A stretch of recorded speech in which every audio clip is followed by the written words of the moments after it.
Bismillahirrahmanirrahim. Assalamualaikum warahmatullahi wabarakatuh. Alhamdulillahi rabbil alamin. Wassalatu wassalamu ala ashrafil anbiya'i wal mursalin. Nabiyyina Muhammadin wa ala alihi wa sahbihi ajma'in. Ashhadu an la ilaha illallah wahdahu la syarika lah. Wa ashhadu anna Muhammadan abduhu wa rasuluh. Allahumma la sahla illa ma ja'altahu sahla.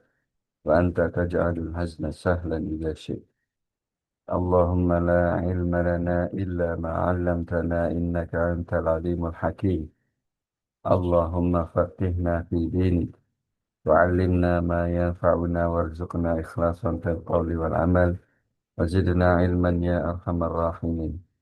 يا معلم آدم علمنا ويا مفهم إبراهيم وسليمان فهمنا. طيب، نواصل في شرح سفينة النجاة للشيخ Salim bin Abdullah bin Sumair Al-Hadrami rahimahullah ta'ala yang wafat pada tahun 1271 Hijriah. Kita kemarin telah menyelesaikan tentang a'zarus shalah, yakni uzur-uzur meninggalkan sholat. Ya, di mana uzurnya itu hanya naum, tidur, ketiduran, dan lupa. Ya, naum dan lupa. Baik, kita akan masuki ke bab berikutnya. Ya, bab surut as-salah. Ya, surut as-salah. Surut itu jamak dari syarat. Jamak dari syarat. Kalau bahasa Indonesianya syarat. Ya, syarat. Syarat itu apa? Syarat itu mayal jimu min adamihil adam. Ya, wala yalzimu min wujudihil wujud. Jadi syarat itu apa yang mengharuskan, sesuatu yang mengharuskan ketika dia tidak ada, maka tidak ada hukum. Itu syarat. Ketika dia tidak ada, tidak ada hukum.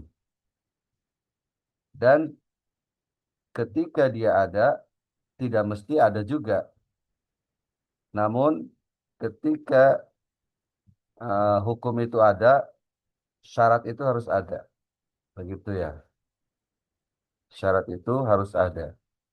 Dan yang namanya syarat itu harus terpenuhi sebelum ibadah itu dilakukan. Misalnya syarat ibadah, berarti syarat syarat itu harus terpenuhi sebelum ibadah itu dilakukan dan selama ibadah itu dilakukan. Kalau dikatakan syarat sholat, berarti harus ada sebelum sholat dulu. Syaratnya itu harus ada sebelum sholat dan selama sholat syarat itu harus tetap ada.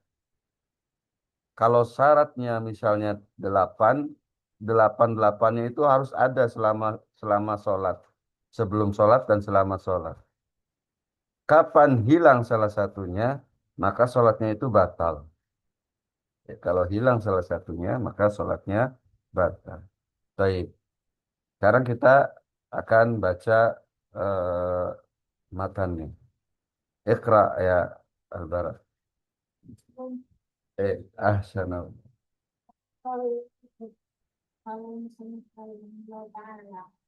أصلا في شروط الصلاة شروط الصلاة الثمانية Samania. طهارة الحدثين والطهارة عن النجاسة Anin najasati. في الثوب والبدن Wal والمكان badani. والبدن والمكان وسط وستر العورات Aurati. عورة واستقبال القبلة ودخول Wadukhul. والوقت والعلم فرضيتها وأو وألا يعتقد فرضا من فروضها سنة واجتناب المبطلات مبطلات. Nah, barakallahu fikum. Kata al-musannif rahimahullah, syarat-syarat sholat ada 8. Ingat ya, kedelapannya ini harus ada sebelum sholat dan selama sholat. Apa saja itu? Yang pertama kata beliau, taharatul hadatsain. Suci dari dua hadas. Apa hadatsain? Dua hadas. Hadas besar dan hadas kecil.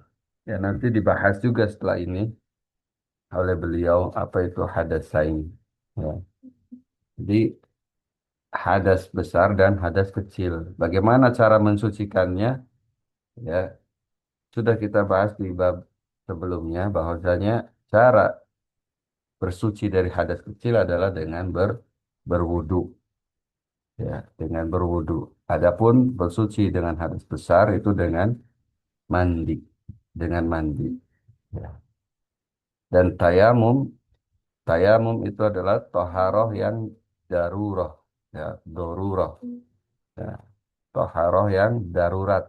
Jadi tayamum itu hanya membolehkan sholat untuk satu sholat saja. Ya, sudah dijelaskan juga telah berlalu. Ini syarat yang pertama. Maka tidak boleh orang sholat tanpa berwudu dulu, tanpa toharoh dulu. Kata Nabi SAW, la sholata ya, bi ghairi toharoh. Tidak ada sholat, mau sholat apapun umum, mau sholat sunnah, sholat wajib, nggak ada sholat tanpa toharoh. Ya. Artinya orang sholat yang berhadas, orang yang berhadas kemudian dia sholat, maka sholatnya tidak syah karena syaratnya tidak terpenuhi. Ya, tidak syah sholatnya. Ini yang pertama. Ya.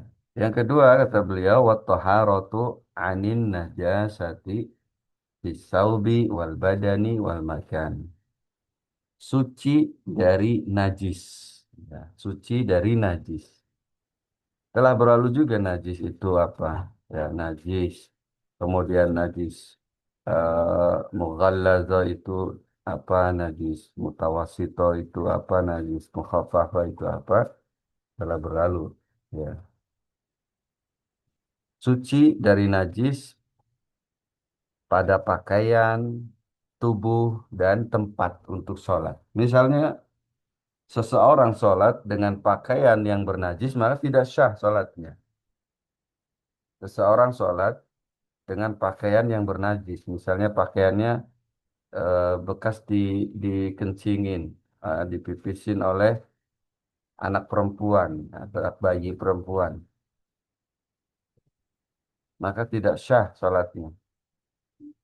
Atau di badannya, di anggota tubuhnya ada najis, ya, ada najis, maka tidak sah juga sholatnya. Atau di tempat yang akan kita gunakan untuk sholat, ya, di tempat kita duduk, tasyahud, di tempat kita sujud, ada najisnya, nah ini juga tidak syah. Nah, soal, bagaimana kalau orang yang sedang sholat, di pakaiannya ada najisnya, tapi dia tidak tahu. Dia tidak tahu, dia sedang sholat, di pakaiannya ada najisnya. Misalnya dia pakai sarung, di dalamnya dia pakai sirwal ya celana, pakai celana panjang, ya. Pas dia ruku, itu dia melihat di sarungnya itu ada kena kotoran, kotoran apalah, kotoran hewan misalnya, pas dia ruku. Ya, maka kata para ulama, dia harus melepas segera sarungnya. Dia lepaskan segera sarungnya, kemudian dia singkirkan dari dirinya. Nah, kemudian dia lanjutkan sholatnya. Ya. Dia lepaskan sarungnya, dia singkirkan dari dirinya, dan dia lanjutkan sholatnya. Kapan dia me- menahan walau beberapa detik, misalnya nunggu nunggu i'tidal dulu baru dilepas. Nah, ini sholatnya sudah batal. Ya, syaratnya seperti itu. Jadi jangan sampai ditahan. Satu hari Nabi SAW sedang sholat dan Jibril pun memberitahu kepada beliau bahwa di sendalnya itu ada najis. Maka Nabi langsung melepas dan menyingkirkan sendal. Tidak berpikir panjang. Demikian juga kita ya. Atau misalnya di sorban kita ada najisnya langsung dibuang. Ya disingkirkan, dilepas, disingkirkan. Lalu lanjut sholat. Nah, ini kondisi najis. Kemudian bagaimana kalau di tempat kita, misalnya ini kita ruku nih. Kita ruku, kemudian baru kelihatan. Ketika kita ruku baru kelihatan di tempat kita sujud nanti, di keningnya itu, pas di keningnya itu ada kotoran. Ada kotoran misalnya kotoran cicak. Ya. Maka yang harus kita lakukan adalah kita bergeser. Kita bergeser supaya kening kita nanti tidak terkena kotoran cicak tersebut. Ya, kita menghindari najis tersebut. Kita bergeser. Ya. Wallahu a'lam bishawab. Ini yang kedua. Yang ketiga, kata al-musannif rahimahullah, wasatrul aurah. Ya. Menutup aurat. Menutup aurat. Batasan yang harus ditutup itu nanti dibahas juga oleh al-musannif ya. Aurat wanita dan aurat laki-laki itu sampai mana nanti dibahas setelah bab ini ya oleh al-musannif. Nah, yang terpenting di sini adalah aurat. Menutup aurat ya. Menutup yang dimaksud adalah dengan bahan yang suci dan menutupi warna kulit. Menutupi warna kulit. Jadi kalau ada orang menutup aurat dengan bahan dari plastik misalnya. Meskipun tebal bahannya itu tebal dari plastik ya, tapi warna kulitnya itu masih kelihatan. Nah, ini nggak sah sholatnya. Ya. Atau orang menutup aurat dengan bahan dari kaca misalnya. Itu kan masih kelihatan. Ya. Maka nggak sah sholatnya karena masih kelihatan. Bagaimana kalau dengan kain yang tipis? Kain tipis tidak mengapa asal tidak terlihat kulitnya, ya, tidak terlihat lekuk bentuk tubuhnya, ya, karena saking tipisnya kelihatan bentuk tubuhnya. Nah, ini kalau bisa dihindari. Bagaimana kalau orang memakai pakaian yang ketat ketika sholat? Pakaiannya ketat. Nah, ini makruh untuk wanita, makruh memakai yang ketat. Untuk laki-laki sebaiknya dihindari. Ya, sebaiknya dihindari. Dan aurat yang harus ditutup itu adalah aurat sekitar saja. Maksudnya nggak harus bawahnya. Misalnya kalau ada orang sholat di rumah panggung gitu, ada yang ke ada yang ke ada lubang gitu di bawah, lalu dilihat dari bawah ada orang melihat. Nah itu nggak apa-apa sih. Maksudnya nggak batal, tidak membatalkan sholat. Ya. Yang harus ditutupkan yang sampingnya saja. ya, sekitar bukan bawah. Ini.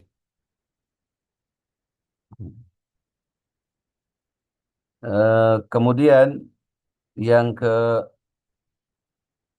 keempat, kata beliau, yang keempat, wastiqbalul qiblah dan menghadap kiblat. Yang menghadap kiblat itu apanya? Yang menghadap kiblat itu adalah dada. Dadanya menghadap kiblat. Ya. Kapan orang itu dadanya berubah dari kiblat, maka batal sholatnya. Misalnya tengok-tengok, tapi nengoknya sampai dada juga gitu. Sampai dadanya juga lepas dari kiblat. Nah, maka itu batal. Dan tengok-tengok wajah juga itu makruh. Ya, lagi sholat, wajahnya itu tengok kanan kiri itu nggak boleh ya makruh. Meskipun tidak membatalkan. Ya. Jadi dadanya itu harus tetap menghadap kiblat dadanya. Ini syarat. Jadi syarat itu harus tetap ada menghadap kiblat terus dadanya. Kapan dadanya nggak menghadap kiblat? Nah ini maka batal sholatnya. Kecuali misalnya dia lagi sholat ada yang dorong dari belakang temannya misalnya bercanda didorong dari belakang. Nah maka dia harus langsung bangkit dan menghadap kiblat lagi gitu. Bangkit dan menghadap kiblat lagi. Ada kondisi-kondisi di mana orang itu tidak harus menghadap kiblat, yaitu perang, ketika sedang berperang, perang sedang berkecamuk dan waktu sholat hampir habis, nah maka boleh menghadap mana saja. Ketika perang berkecamuk, ya, bukan ketika mau perang. Yang kedua, ketika di atas kendaraan dan dia ingin sholat sunnah. Kalau sholat fardu nggak boleh di atas kendaraan. Ya, kalau di atas kendaraan itu kan misalnya naik mobil di jalan tol, jalan tolnya kan nggak mengarah ke kiblat gitu, dan kita nggak bisa balikin misalnya. Nah, itu boleh sholat di atas kendaraan, sholatnya sholat sunnah tidak menghadap kiblat, ya boleh. Tapi kalau sholat wajib harus berhenti, ya, harus berhenti, nggak boleh di atas kendaraan. Nah, ini menghadap kiblat. Kemudian bagaimana sholat orang yang sakit, ya, orang yang nggak bisa berdiri, nggak bisa duduk juga, gitu. Orang sakit nggak bisa berdiri, nggak bisa duduk juga, hanya bisa berbaring. Ya, bagaimana caranya menghadap kiblatnya? Maka kata para ulama dia iltija. Iltija itu dia miring, dia tidurnya miring menghadap ke kiblat. Ya, jadi muka, kemudian dada, semua menghadap ke kiblat, miring. Ya, ya, lebih bagus miringnya ke kanan, miring ke kanan, menghadap kiblat. Kalau tidak mampu iltija, maka istilqa, yaitu dia menghadap ke atas. Sholatnya sambil terlentang menghadap ke atas, dan kalau bisa ranjangnya itu agak dinaikkan, jadi agar dia menghadap ke kiblat dadanya, agak menghadap ke kiblat. Nah ini ya.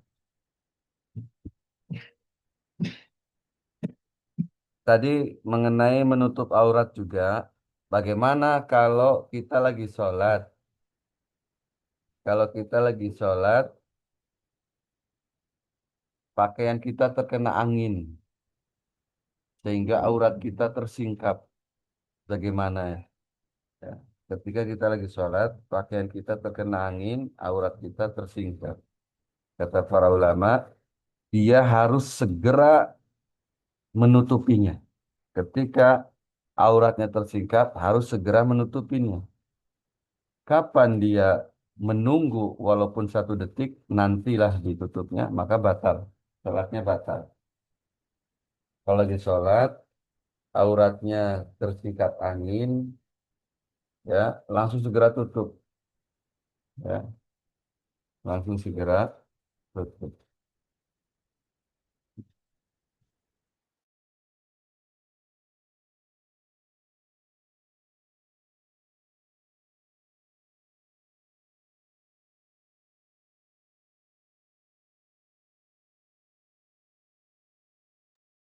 Ya, begitu ya. Kemudian yang ke 1, 2, 3, 4, 5, 6. Yang keenam, waduhulul waktu. Masuk waktunya. Ya, ini untuk sholat fardu. Ya, sholat fardu atau sholat-sholat yang memang sebabnya itu waktu kayak sholat duha misalnya. Ya. Jadi kalau belum masuk waktunya tidak syah karena belum syaratnya belum terpenuhi satu ini. Misalnya ada orang mendengar suara azan. Ternyata orang yang azannya itu dia kecepetan gitu. Belum waktunya sudah azan.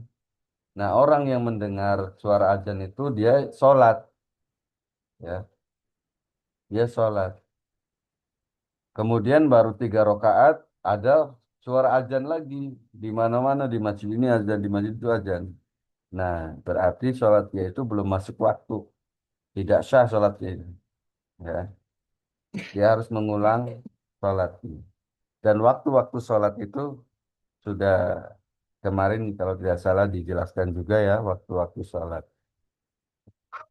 Dalam mazhab itu waktu-waktu sholat dibagi menjadi waktu ikhtiar, waktu fadilah, dan waktu jawaz itu dibagi ya. Jadi waktu fadilah itu adalah awal waktu. Sholat itu yang utama adalah di awal waktu. Tetapi sholat itu kan wajib muasa, ya, waktunya luas. Ya Allah jadikan waktu untuk sholat itu luas.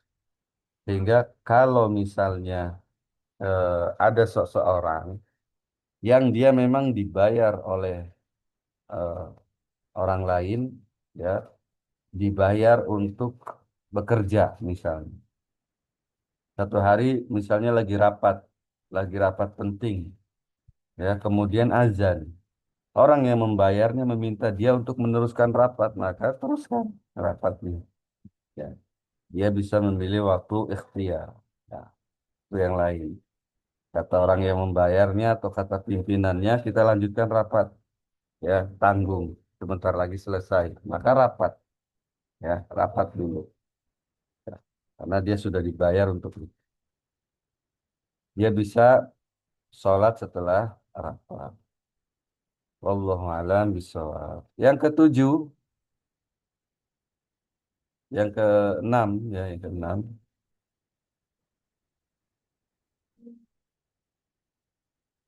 Wal ilmu bi fardiyatiha. Yang ketujuh, afwan, yang ketujuh.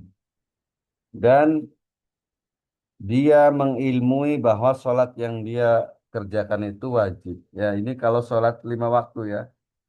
Jangan sampai dia mengerjakan sholat 5 waktu, dalam hatinya dia meyakini bahwa sholat ini tidak wajib. Nah, ini batal. Ya, jadi sholat itu kita ibadah apapun harus berdasarkan ilmu, dibangun di atas ilmu. Ya, harus dibangun di atas ilmu.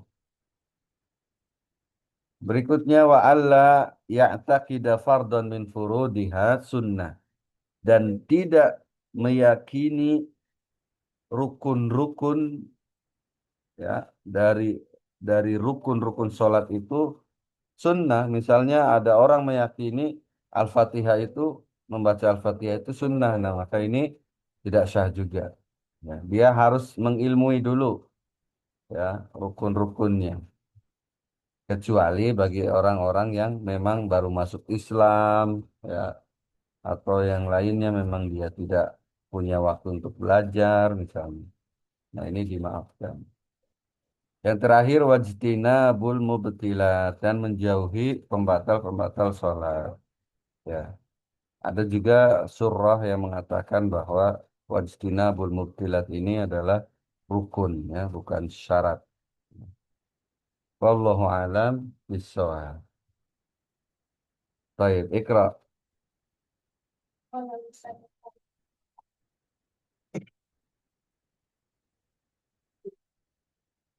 ahdafu al-ahdafu tsani Al-ahdatsus nani.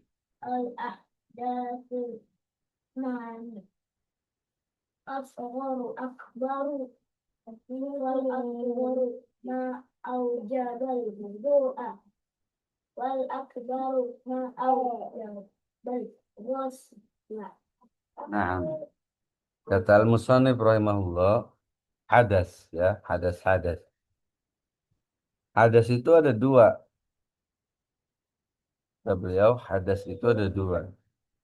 Asgor wa akbar. Ya, maksudnya hadas kecil dan hadas besar.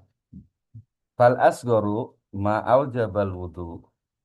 Adapun hadas kecil adalah apa saja yang mewajibkan wudu. Hadas kecil apa saja yang mewajibkan wudu. Jadi hadas itu suatu makna yang melekat pada tubuh seorang gitu. Jadi kalau lawan dari suci ya hadas, dia berhadas gitu. Hadas kecil ya seperti buang gas seperti itu ya. Itu hadas kecil. Hadas besar adalah apa kemarin sudah berlalu ya yang disebabkan oleh keluarnya mani berhubungan suami istri. Nah, itu hadas besar ya. Terus suci dari haid. Nah, maka dia harus mandi. Wal akbaru ma'au jabal ghusla. Ya. Adapun hadas besar adalah yang mewajibkan mandi. Summa qala al-musannifu rahimahullah ta'ala al-aurat. Ya. Aurat. Al-auratu arba'un. Aurat itu ada empat. Ya. Dibagi menjadi empat. Kata al-musannif rahimahullah ta'ala. Auratul rajuli mutlaqan. Auratul rajuli mutlaqan wal amati fis shalah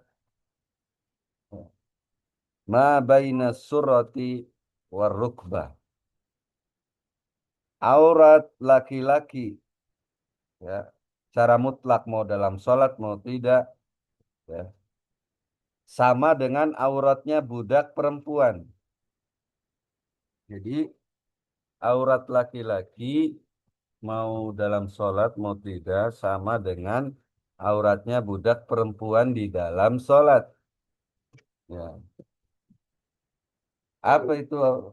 Di mana batasan auratnya? Kata beliau, ma baina surrati war rukbah. Yaitu auratnya adalah antara pusar dan ruku. Ya, lutut, afwan. Antara pusar dan lutut. Itu auratnya laki-laki sama dengan auratnya budak perempuan kalau ketika sholat. Antara pusar dan lutut itu auratnya. Ya. Jadi kalau ada orang laki-laki sholat tidak pakai baju, ya, tidak pakai baju, hanya pakai sirwal. Ya, kalau dikatakan sah tidak sah. Jadi ini kadar minimal ya, kadar minimal auratnya laki-laki itu dari antara pusar sampai lutut. Itu kadar minimal. Kalau pakai baju, pakai sarung itu afdol. Ya, itu afdol.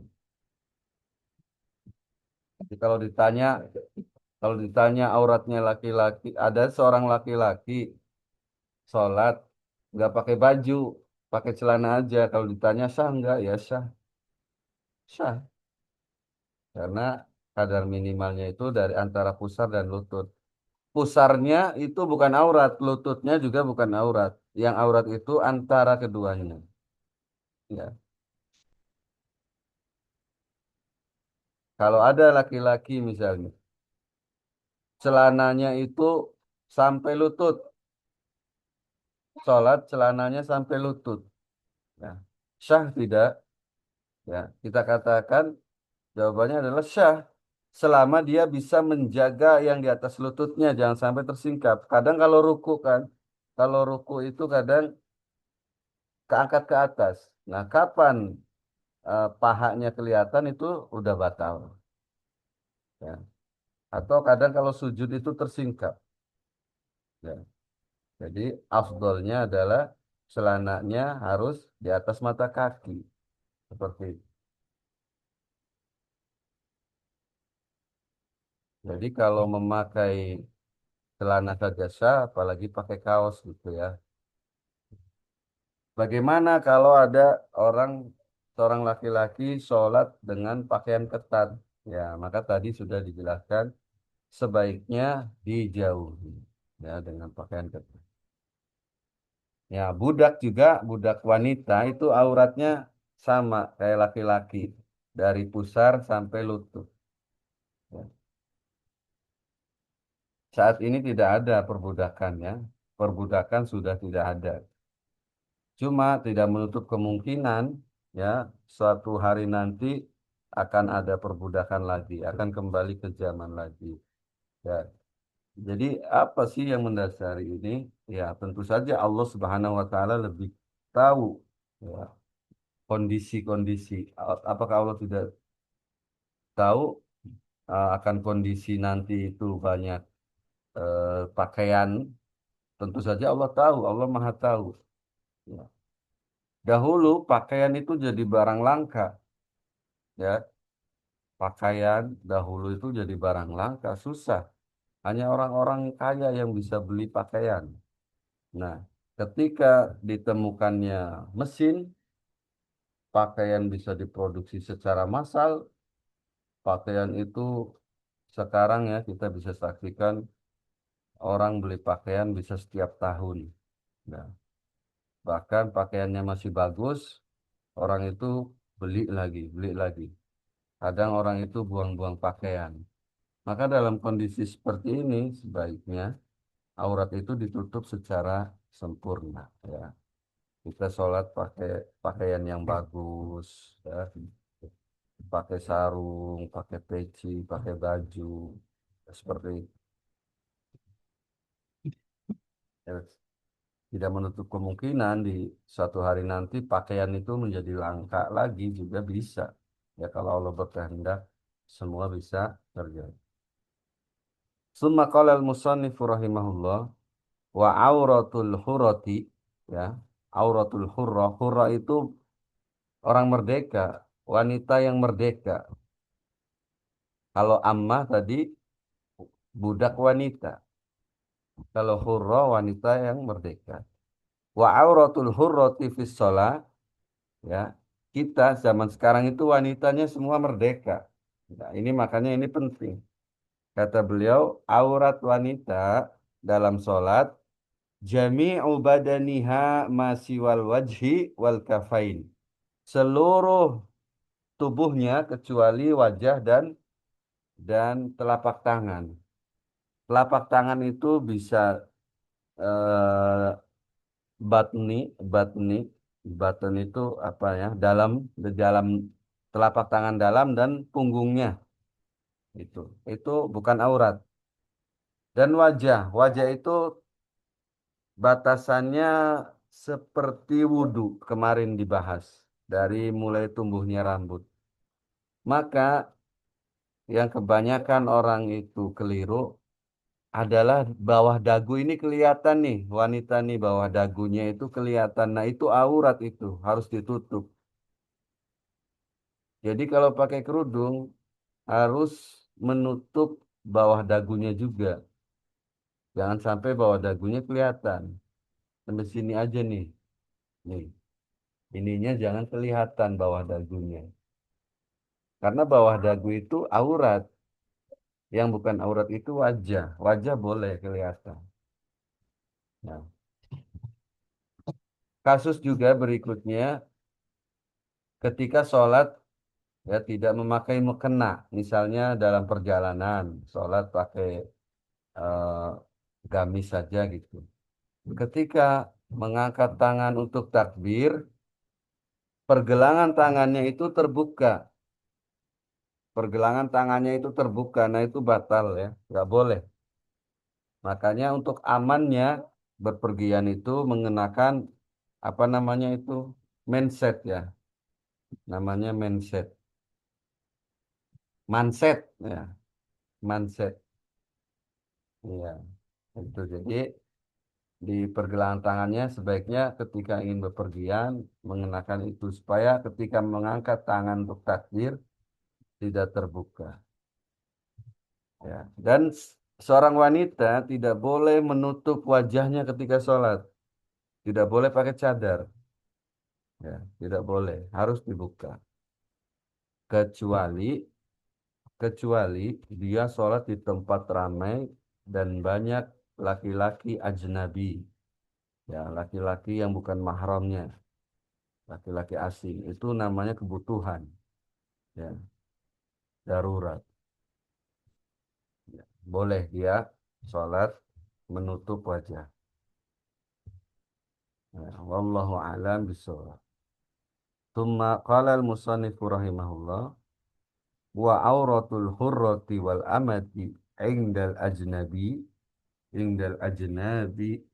indal ajanibi afwan aurat wanita merdeka dan budak wanita indal ajanibi maksudnya apa indal ajanibi itu di luar sholat ya di luar sholat di mata yang bukan mahram ya di luar sholat di mata yang bukan mahram kata beliau auratnya sampai mana jami'ul badan seluruh tubuhnya ya seluruh tubuhnya wanita yang merdeka ataupun yang tidak merdeka budak wanita ya itu seluruh tubuhnya adalah aurat. Ini pendapat yang mu'tamad dalam mazhab Syafi'i. Maka kalau ada merupakan pelanggaran orang yang mengaku mazhab Syafi'i, tapi tidak menutup semua tubuhnya. Nah, ini semuanya berpendapat, hampir semua ulama Syafi'iyah berpendapat seluruh tubuh wanita itu aurat di luar sholat itu. Jadi ketika ingin keluar, ya harus ditutup semua, termasuk wajah. Termasuk wajah. Ini pendapat Imam Syafi'i ya, pendapat mazhab Syafi'i. Wajah dan telapak tangan termasuk. Maka pelanggaran bagi mereka yang mengaku mazhab Syafi'i tapi hanya pakai kerudungnya pakai selendang. Ya, terus pakai kemeja dan lengannya juga diwingkis di apa di sing-sing lengannya itu. Ya. Lalu pakai sarung bawahnya atau pakai kain. Ini umum ya terjadi di pondok-pondok pesantren yang wanitanya seperti itu. Tapi ngakunya mazhab Syafi'i. Padahal ini seperti ini ya kata mazhab Syafi'inya. Wa auratul hurrati wal ammati indal ajanib jami'ul badan. Seluruh tubuhnya adalah aurat. Nah, walaupun walaupun ada salah satu ulama yang berpendapat ini ulama mazhab Syafi'i ya yang berpendapat bahwa aurat wanita di luar sholat adalah sama dengan auratnya di dalam sholat, yaitu semua tubuhnya kecuali muka dan telapak tangan. Kecuali muka dan telapak tangan. Ini yang mengatakan bahwa ada yang berpendapat seperti itu. Ini ya, muka dan telapak tangan saja. Kalau pergelangan tangan nggak boleh terlihat pergelangan tangan. Kaki juga nggak boleh terlihat, ya harus ditutup kaki juga. Wallahu a'lam bishawab. Tsumma qala al-musannif rahimahullah wa inda maharimiha wan nisa'i, ya, ma baina surrati wa rukbah, dan aurat wanita yang merdeka ataupun yang budak, ya, di mata mahramnya, di mata anaknya, ya, di mata yang mahramnya lah, ya, di mata mahramnya adalah ma baina surati warukbah, antara pusar dan lutut, antara pusar dan lutut, ya. Dan juga aurat wanita, sesama wanita, ya, sesama wanita, wanita muslim tentunya, wanita muslim, sesama wanita itu tidak boleh melihat auratnya. Ya, jadi auratnya sesama wanita itu antara pusar dan lutut juga. Jadi kalau tersingkap pahanya, ya, di depan mahramnya, ya, depan anaknya atau di depan eh, wanita lain yang muslim, nah ini aurat tersingkap kelihatan, nggak boleh. Ya. Nah ini kadar minimal, tentu kadar kadar yang afdolnya adalah ditutup semua. Ya, masa kita mau memperlihatkan dada kita kan gitu di wanita lain? Tentu tidak. Ya, ini karena kadar minimal. Yang afdolnya kita tutup semua. Ya, kita tutup semua. Nah, inilah pembahasan tentang aurat. Wallahu a'lam bishawab. Insyaallah kita akan lanjutkan pada pembahasan rukun-rukun sholat pada pertemuan berikutnya. Nasallallahu ta'ala an yu'allimana mimma yanfa'una wa yanfa'na bima 'allamana innahu waliyyu dzalika wal qadiru 'alaih. Subhanaka Allahumma wa bihamdik asyhadu an la ilaha illa anta astaghfiruka wa atubu ilaik. Wassalamualaikum warahmatullahi wabarakatuh.